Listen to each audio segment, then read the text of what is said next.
of her own mother met a guy whom she did not know. Okay. No. She thought this guy was amazing.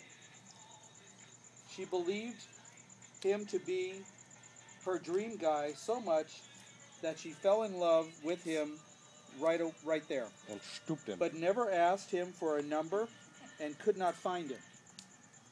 Could not find it. A few days later, she killed her sister. She killed her who? Sister. Her sister. She killed The question, her sister. Uh-huh. What is the name of the bus driver? what is her motive for killing her sister? Well, the train was going 45 miles an hour.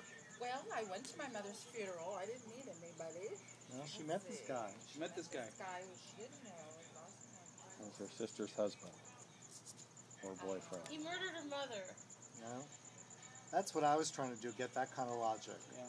So why did she kill So you're not a her true psychotic sister? unless you That's get the this. question. Why did she kill her sister? Exactly.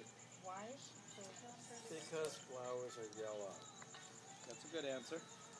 Why did she That's kill an her answer. That's an answer. That's a good answer. sister?